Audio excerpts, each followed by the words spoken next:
So we've been in the woods for, how long would you say? Maybe 20 minutes. 20 minutes. And we have, can you see that? It's hard to, this thing doesn't have the flip around. Okay, and then we also have this, if you can see it. It's another like green variety. We gotta pick that. And you can tell that it's mature because of the white ring at the top. And this is actually good because it's still kind of moist. And then we have some of the more brown, like matured variety over here. And then there's more right down there on that log. And just when we thought we couldn't find any more turkey tail.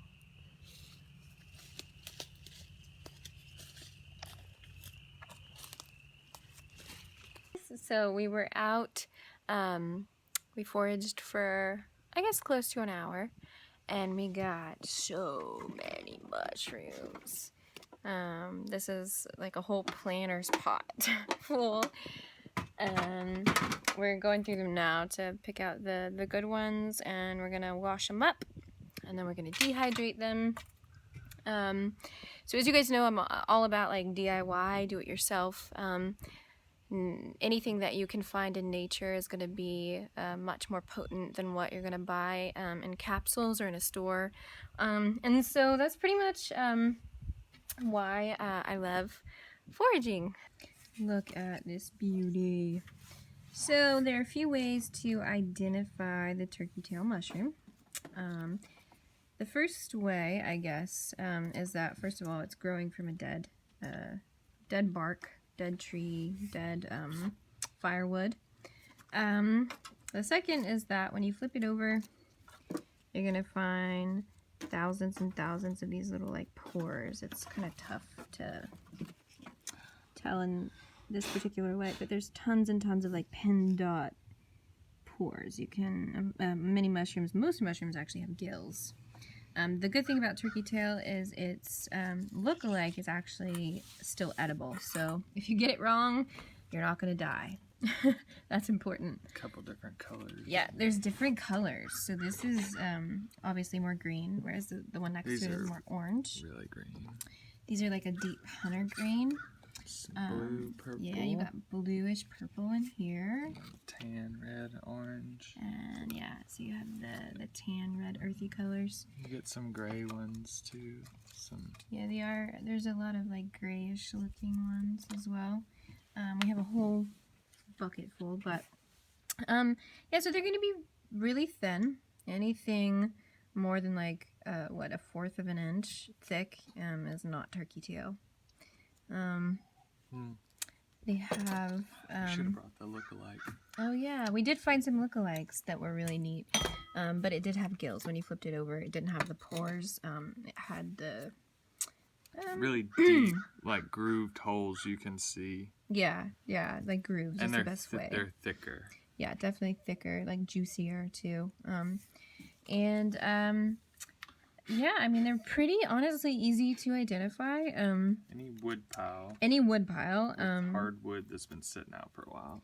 Pretty much anywhere in, like, Tennessee or the woods, really. I mean, we literally just walked, like, kind of through the neighbor's backyard.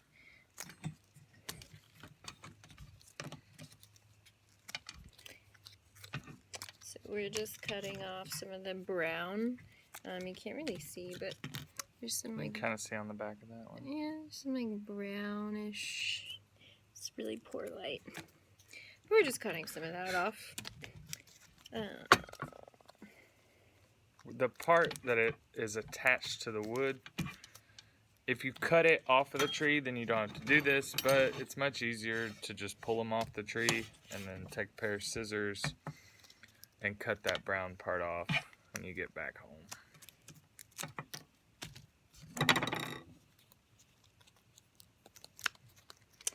Yeah, you don't have to do it perfect. There's no like rule of thumb for this, really. Much easier with scissors than with knives. We found out. So this is one like big basket full. So you can kind of see, or I think you can see. Okay, so this is your turkey tail part, and this brown part right here is what was attached to the tree. So it kind of looked like this when it was attached. So we pulled it off. So what we're going to do is we're going to cut that dark brown part off. So I'm just kind of putting some of these in a bigger bowl so that I can have more room to wash the mushrooms in this strainer.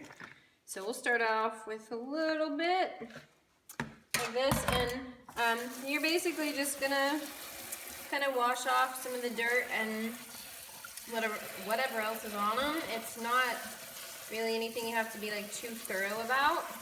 As long as you rinse them pretty well. It's not gonna hurt them to get wet. They get wet in nature, so kind of mimics rain.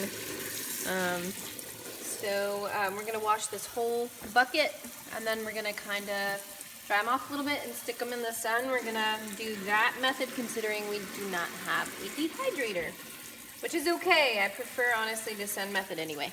So after you wash your mushrooms, you can do, really, there's like one of a few things you can do.